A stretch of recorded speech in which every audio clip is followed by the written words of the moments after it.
এই শুভমুন্সি, কি ব্যাপার ভাই, তুমি যেগুলো ভিডিও করতেছো, মানুষ তো অনেক ভিউ করতেছে এবং অনেক বিরক্ত বোধ করতেছে। তুমি অনেক রেস্টুরেন্টে যাচ্ছ, অনেক ভিডিও করতেছো। শুনেন, আপনি এগুলা কিছু মনেই করবেন না। আপনি দুই দিনের দুনিয়ায় আপনি যেখানে খুশি ভিডিও করেন, এই স্মৃতিটাই কিন্তু আপনার থাকবে। মরে গেলে কাল আপনি কেউ চিনবে না, কিন্তু ভিডিও থেকে যাবে সারা জীবন। এবং যখন ভিডিও দেখবে তখন মানুষ বলবে যে এই লোকটা মারা গেছে, তার ভিডিও দেখেন। এই যেটা কিচ্ছু না, এই দুনিয়া দুই দিনের, বুঝছেন? ও আচ্ছা, ও আচ্ছা আচ্ছা, মানে তুমি এটাই স্মৃতি। ও আচ্ছা, তুমি এই জন্য এই ভিডিওগুলো করো? আমি এই জন্যই করি, টাকা ইনকামের জন্য। মানুষ মরে যায় রেখে যায় স্মৃতি, আর ফুল ঝেড়ে যায় রেখে যায় স্মৃতি, নাকি? একদম। ও আচ্ছা আচ্ছা, ঠিক আছে। দর্শক, আপনারা শুনতে পেলেন যে শুভমুন্সি কিন্তু এই ফুল ঝরে যায় রেখে যায় স্মৃতি, এই কারণে সবার স্মরণে আর কি সে ভিডিও করে। কারণ দুই দিনের দুনিয়াতে কে আগে বাঁচবে, কে আগে মরবে, এর কোনো নির্দিষ্ট সময়সূচি নাই।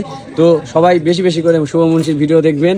বিরক্ত হলেও উনি আপনাদের মাঝে বেঁচে থাকতে চাই, ভালোবাসেন। আমি আর একটা কথা বলবো, সেটা হচ্ছে আমার ভিডিওতে ম্যাক্সিমাম দেখবেন যে একটা বৃদ্ধ লোক বা হচ্ছে একটা মানে যে লোকটার স্মৃতি ওই আমার ভিডিও থাকবে। আমার চ্যানেলে ঢুকলে দেখা যাচ্ছে ওই লোকটা দেখা যাবে, অথচ দেখা যাচ্ছে ওই লোকটা হয়তো মারা গেছে। আচ্ছা আচ্ছা, তে আমি এই উদ্দেশ্যে ভিডিও করি। আচ্ছা দর্শক, কি হবে না হবে দর্শক শুনতেই পারেন, সে মনিটাইজেশন পায়নি, কিন্তু আপনাদের ভালোবাসায় সে ভিডিও করে। তো অবশ্যই ওর পাশে থাকবেন। শুভরাত্রি।